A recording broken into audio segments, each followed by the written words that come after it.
नमस्कार, मैं अमित गोदियाल और आप देख रहे हैं उत्तराखंड हलचल। जैसा कि आपको मालूम है, हम कुमाऊं दौरे पर हैं और पंचायत चुनाव में लगातार हम जो समस्याएं हैं उसको आपको दिखा रहे हैं। बस समस्याओं के बीच जो पहाड़ों की समस्याएं हैं उसमें समाधान कैसे हो सकता है उस पर भी हम बात कर लेते हैं। हमारे साथ हेमंत बिष्ट जी हैं जो कुमाऊं से ही हैं और देघाट से हैं। और हेमंत बिष्ट जी के बारे में अगर मैं बताऊं तो इंडोनेशिया जैसी देश में जाकर वहां से रिटर्न हुए हैं और अब देघाट में जाकर अपना एक व्यवसाय कर रहे हैं। और रिवर्स पलायन का सबसे बड़ा जो उदाहरण है वो हेमंत बिष्ट जी है। बिष्ट जी, पहले तो स्वागत है आपका। धन्यवाद आपका बहुत बहुत। और कुछ आइडियाज हैं जिसे सुनकर आपको भी हैरानी भी होगी और एक नई दिशा मिलेगी टूरिज्म के क्षेत्र में, और कैसे जो समस्याएं हैं पहाड़ की उसका उपयोग करके उसे एक दिशा देकर उसे कमर्शलाइज किया जा सकता है, उससे इनकम जनरेट की जा सकती है। बिजी, सबसे पहले रिवर्स जो पलायन का सबसे बड़ा उदाहरण जो मैंने आपको कहा है, क्यों मन किया कि इंडोनेशिया से भारत आया जाए और उत्तराखंड आया जाए, उसके बाद फिर गांव में ही व्यवसाय किया जाए?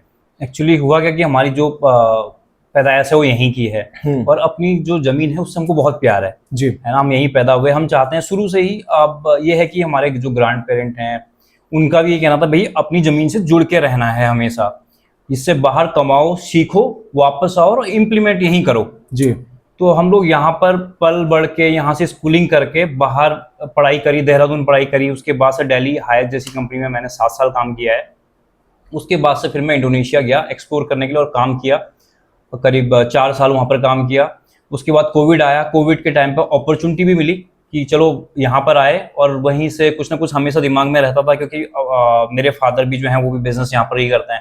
वो भी पहले बाहरी जॉब करते थे, बाद में यहाँ पर आके यहाँ पर सेटल हुआ। तो यहाँ पर होने के बाद से हम लोगों ने सोचा, अब अपने दिमाग में हमेशा ही रहता कि भाई अपने लिए ही कुछ करना, अपने क्षेत्र के लिए ही कुछ करना है, बाहर जाके क्या है दूसरों के लिए ही कर रहे हैं। बिल्कुल। यहाँ पर लोगों के लिए रेवेन्यू जनरेट करें, गवर्नमेंट को रेवेन्यू आ रहा है, हमारी वजह से हम लोग कुछ नया करें। तो उसी क्षण में मैंने होटल मैनेजमेंट किया, इसीलिए मैंने ये व्यवसाय यहाँ पर होटल का स्टार्ट किया। इससे पहले मैंने बेकरी भी स्टार्ट करी यहाँ पर। हमारी एक बेकरी यहाँ पर भी, एक कौसानी में भी है, एक हमने शालदे में भी स्टार्ट करी। तो इस तरह से है, तो इस तरह से हमेशा दिल में ही रहा कि यहीं पर ही जो कुछ करना है यहीं पर करना है, सीखो बाहर से और उसको इम्प्लीमेंट वहां से जो भी आपको लगे कि हाँ हम उसको यहाँ पर अच्छे तरीके से इम्प्लीमेंट कर सके, उसको यहाँ पर इम्प्लीमेंट किया जाए और यहाँ के लोगों को रोजगार दिया जाए। बिल्कुल। तो बिजी, अब कहानी शुरू होती है सबसे बड़ी मुसीबत की, जो पहाड़ों में है। अभी क्या है कि जो खेती होती है वहां पर सबसे ज्यादा दिक्कतें हैं बंदर की, वहां पर जंगली जानवरों की। इसको लेकर भी आपने एक आइडिया सोचा है, जो आपने कहा कि इंडोनेशिया से सीखा और उसके बाद आपने कहा कि इम्प्लीमेंटेशन के लिए आप यहाँ आ गए। वो भी बताना चाहेंगे, क्योंकि आपने कहा कि आपने बहुत लोगों को ये चीजें बताई तो है, पर वो शायद उन्होंने कहा अच्छा प्लान है, पर ना तो उन्होंने इम्प्लीमेंट करने की कोशिश की, ना उन्होंने इस दिशा में काम करने की कोशिश की। पहले वो बताइएगा कैसे बंदर और जंगली जानवर हमारे लिए एक अभी तक अभिशाप जो होते थे एक वरदान के रूप में हो सकते हैं। सर ऐसा है ना, ये हमारे पता नहीं क्यों हमारे क्षेत्र में ही ये है कि हम लोगों में ना एक थोड़ी देर के लिए स्पार्क आता है, उसके बाद से हम फिर ठंडे बढ़ जाते हैं। वही सब कुछ यहाँ पर भी हो रहा है। मैंने कई लोगों से डिस्कस किया, क्योंकि मैं जब कह रहा था कि मैं बाहर रहा हूँ तो वहां से जो चीजें सीखी वो यहाँ पर इम्प्लीमेंट करें। तो मैं जब बाहर रह रहा था तो वहां पर बाली में ही वहां पर एक उबुद करके एक बहुत प्यारी जगह है, और उसका जो लोकेशन है और जो वहां का इंफ्रास्ट्रक्चर वगैरह है वो सिमिलर है हमारी तरह। वहीं पर ही क्या होता है, उन्होंने मंकीज को, जो वहां पर भी शायद ऑब्वियसली वहां पर भी नुकसान करते होंगे, तो उन्होंने वहां पर उसको एक फॉरेस्ट का जगह देके मंकी फॉरेस्ट करके वहां पर उन्होंने सारे मंकीज को वहां पर ही एक जगह पर कवर कर दिया, बाउंडेशंस के अंदर डाल दिया, और उनके लिए वहीं पर ही खाना मिल जाता है उन्हें। वहीं पर ही उनके जो गवर्नमेंट के हैं उन्होंने वहीं पर ही अपने स्टाफ को रख के वहीं पर उनके लिए खाना, और लोग बाहर पूरी दुनिया से वहां पर देखने आते हैं। और वहां पर का पर टिकट 500 के आसपास का है एक बंदे का, और उन्होंने उसके अंदर इतना अच्छा इंफ्रास्ट्रक्चर तैयार किया है, स्टैच्यूज हैं, वाटरफॉल्स हैं, और वहीं पर ही उन्होंने अंदर जो अपने जैसे बतख होते हैं ये है वो पाले हुए हैं। लोग उनको देखने के लिए जाते हैं और 500 रुपए पे करते हैं। और हमारे वहां पर तो मैं कई लोगों से, जो हमारे क्षेत्रीय नेता हैं, उनसे कई लोगों से मैं एक चीज डिस्कस कर चुका हूँ पहले, भाई इसको यहाँ पर करें, और मैंने उनको लिंक भी भेजे हुए, इजी हो जाता समझने के लिए, वो भी किसी और को अच्छी तरह समझा सकते हैं। जैसे मैं भी आपको समझा सकता हूँ, अगर मैं कुछ आपको बोल रहा हूँ आपको समझ में आएगा, लेकिन मैंने वो पूरा पूरा इंफ्रास्ट्रक्चर आपको भेज दिया, भाई इस तरह से हो सकता है, तो वो बहुत अच्छी तरह से यहाँ पे इम्प्लीमेंट किया जा सकता है। तो वही चीजें हैं, हमारे पास बहुत सारे फॉरेस्ट खाली पड़े हुए हैं, पूरा का पूरा पहाड़ खाली है यहाँ पर। जहां पर भी जाओ सारे घरों में, अगर 100 गांव है, एक गांव में 100 घर हैं, तो उसमें से 20 या 30 लोग रह रहे हैं, बाकी 70 खाली हैं। तो सारे जंगल खाली हैं, तो क्यों ना वो चीज यहाँ पर भी इम्प्लीमेंट की जा सके। उससे क्या होगा, एक तो रोजगार जनरेट होगा, फिर जो हमारी सारी खेती, इतना पैसा बर्बाद हमारा हो रहा है, कोई भी है गांव में वो खेती करना चाह भी रहा है, पहले तो कोई करना नहीं चाह रहा, अगर करना भी चाह रहा है तो सारे के सारे बंदर क्या है, अगर 10 खेत खाली है, एक खेत है सिर्फ, तो सारे के सारे बंदर उसी के खेत टूट पड़ते हैं। बिल्कुल, सारा नुकसान उसका हुआ। इतना नुकसान होने से अच्छा है, इतना बर्बादी होने से है तो सरकार का ही नुकसान, अल्टीमेटली लास्ट में सरकार को रेवेन्यू नहीं जाएगा, उन्हीं का ही नुकसान है। उसकी वजह अगर सरकार कुछ ऐसा करे कि एक फॉरेस्ट को एक्वायर करके उसमें ही सारे बंदरों को उसके अंदर कवर करके उसमें कुछ स्टाफ डाल दे, और हमारा वाला जो रूट है सर, ये 4 धाम के लिए निकलता है। हाँ, अब ये दूसरा पॉइंट है।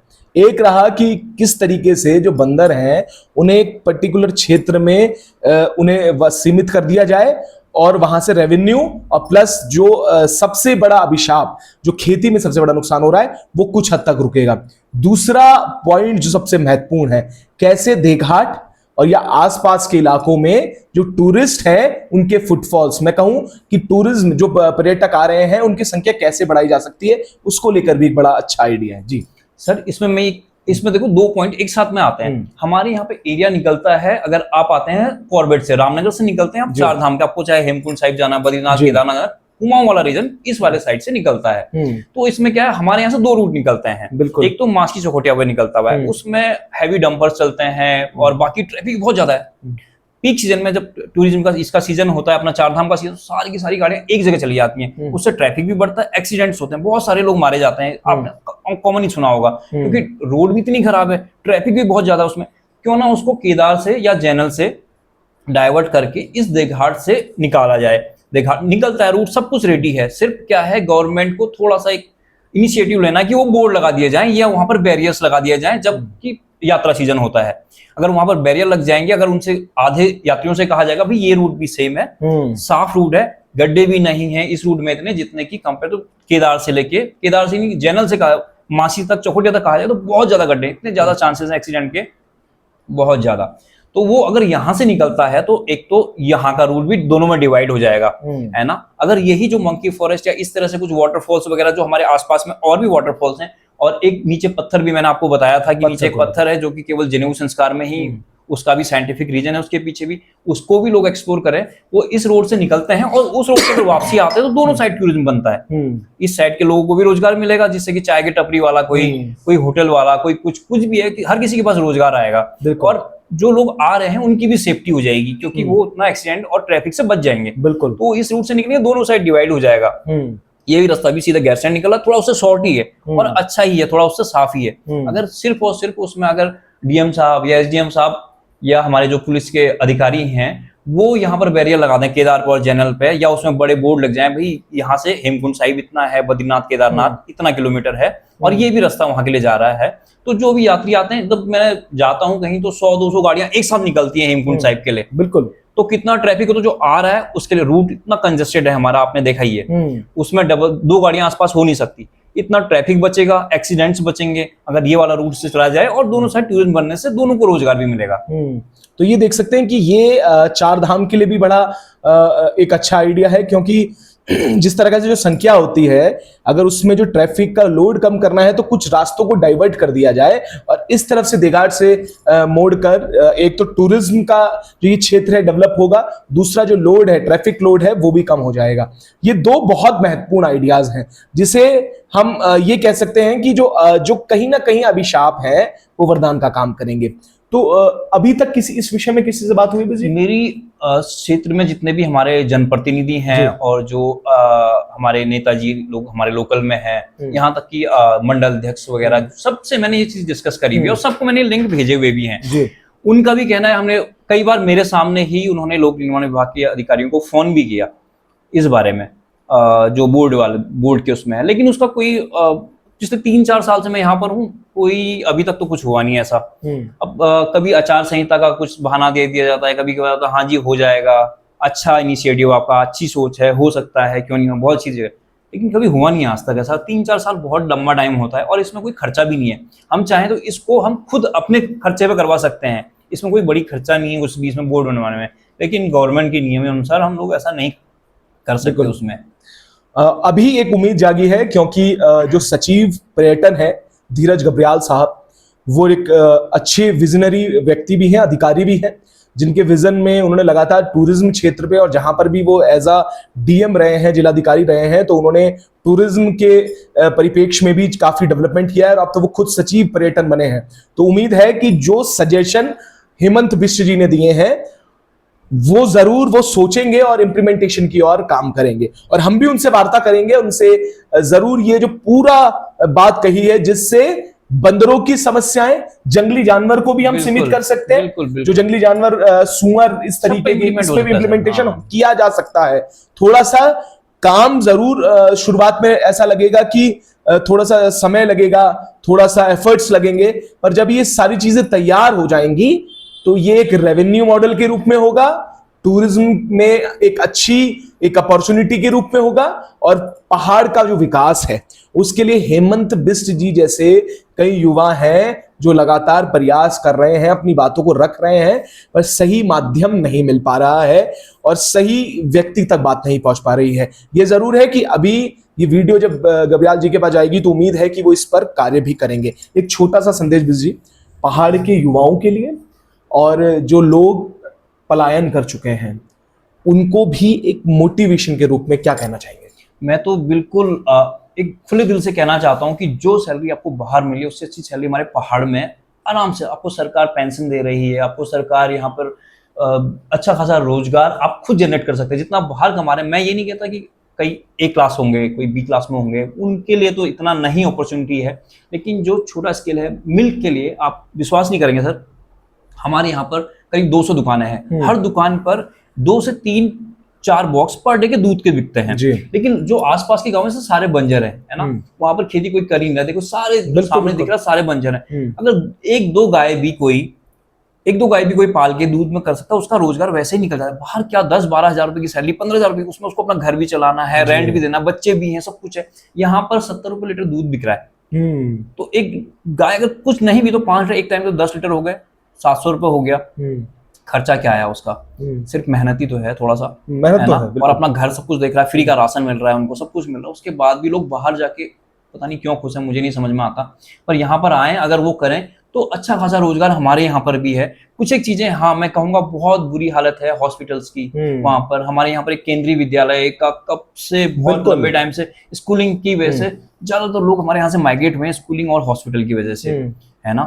यहाँ से आपको अगर कुछ भी थोड़ा सा भी प्रॉब्लम होती है, हल्द्वानी रेफर कर दिया जाता है। यहाँ से 155 किलोमीटर, और रास्ते इतने खराब है सर, आधे लोगों की रास्ते में ही डेथ हो जाती है। आप तो पत्रकार हैं, आपको पता है, आपने कई सारी न्यूज़ें कवर की होंगी। सेम स्कूलिंग के लिए, स्कूलिंग का भी इतना, मतलब कि प्राइवेट स्कूल्स ही तुम खोल दो, अच्छे से खोल दो, प्राइवेट स्कूल्स भी ढंग से नहीं है। सरकारी तो छोड़िए, सरकारी में तो आपको पता है क्या बुरा हाल है। 10-12 बच्चों पे एक टीचर है, वो भी कभी आते हैं कभी नहीं आते, तो वो उनका देखो बहुत बुरा हाल है। इतने स्कूल्स बंद हो रहे हैं, तो ऐसे में कोई आए भी तो कैसे आए, क्योंकि उसको बेसिक नीड्स तो सभी को जरूरत है। अगर मैं किसी से कहूँ कि आप बाहर 15,000 की 20,000 की नौकरी कर रहे हैं, आप वापस आए, लेकिन अपने बच्चे के लिए सोचता वो है, सोचेगा, वो अपने हेल्थ के लिए सोचता है, स्वास्थ्य और शिक्षा के लिए जरूर सोचेगा। वो बेसिक चीजें, अगर वो बेसिक चीजें नहीं है तो फिर मैं किसी को क्या रिक्वेस्ट करूं कि तुम वापस आओ। बिल्कुल, मैं आ गया तो इसका मतलब मैं किसी और को गड्ढे में नहीं डाल सकता कि भाई तुम भी आ जाओ। ये एक दूसरा पहलू भी है देखिए, और ये बहुत अच्छी बात है कि, पर एक सवाल बिजी, ये बड़ा मुझे भी लगता है कि मैं जब यहाँ पहले आया था तो केवी का एक बड़ा मुद्दा जो है लगातार अभी भी बना हुआ है, क्योंकि केवी अगर केंद्र विद्यालय यहाँ पर आता तो मुझे लगता है देश के अलग अलग कोनों से लोग पहुंचते, उससे व्यवसाय सीधे तौर पर, क्योंकि केवी जहां पर भी होता है वहां पर बच्चे ये नहीं है कि केवल देघाट के पढ़ेंगे, आसपास के इलाकों के पढ़ेंगे, देश से कई बच्चे आते, पूरे उत्तराखंड लेवल के बच्चे यहाँ पर आके पढ़ते। पौड़ी श्रीनगर विधानसभा यहाँ पर थी, पास है, पौड़ी के कहीं हो सकता था कि यहाँ पर आए, तो ये एक अच्छी अपॉर्चुनिटी थी।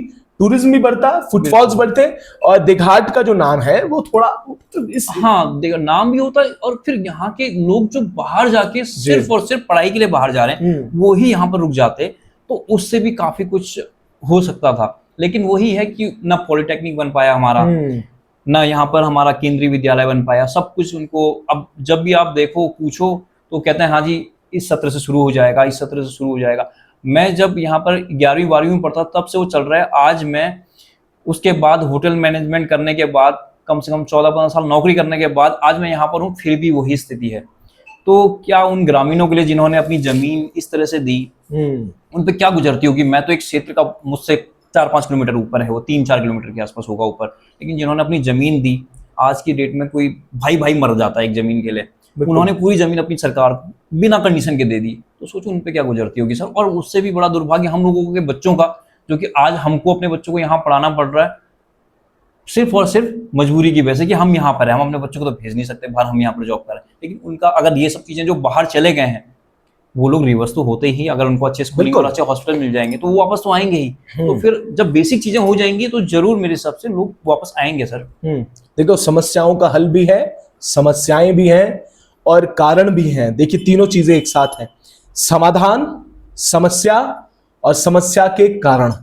अब ये तीन चीजें पलायन के लिए कितनी विवश कर देती है कि व्यक्ति को कि वो पलायन कर बैठता है। उसके बाद अगर रिवर्स पलायन आपको करवाना है, सरकार को अपनी पीठ थपथपानी है, तो उसके लिए सीधे तौर पर इन चीजों पे कार्य करना बड़ा जरूरी है। डॉक्टर आपके यहाँ क्यों रुकेगा अगर उसके बच्चों के लिए यहाँ शिक्षा का सही व्यवस्था नहीं होगी, उसके बच्चों के लिए, उसके जो फैमिली है उसके लिए व्यवस्था ठीक नहीं होगी। तो आप खुद यकीन मानिएगा, जिस दिन ये मूलभूत सुविधाओं की बात करने वाली सरकारें इन सब कुछ ठीक कर देंगी, रिवर्स पलायन अपने आप होगा। और हेमंत बिस्ट जी जैसे कई युवा साथी हैं जो चाहते हैं, जिनके पास विजन है, जो आज भी मूलभूत सुविधाओं के अभाव में काम करने के लिए मजबूर भी हैं और प्रयास कर रहे हैं कि रेवेन्यू बढ़े, और आइडियाज भी दे रहे हैं। बस सरकार और सरकार के नुमाइंदे जागेंगे तो बहुत कुछ होगा। बहुत शुक्रिया हेमंत जी, और ये सारे कर वो आपको बताने के लिए। तो ये आइडियाज लेकर सरकार कितनी गंभीर होगी ये भी हम देखेंगे, और जो समस्याएं हैं, जो केंद्र विद्यालय की मांग है, जो पॉलिटेक्निक की मांग है, जो स्वास्थ्य को उच्चीकरण की मांग है, जो स्वास्थ्य सेवाएं यहां पर है, अगर वो ठीक हो जाए तो बहुत सारी चीजें अपने आप ठीक हो जाएंगी। हम भी लगातार आपको अपडेट करते रहेंगे और ये यात्रा यूं ही जारी रहेगी। तब तक के लिए जुड़े रहिएगा और देखते रहिएगा उत्तराखंड।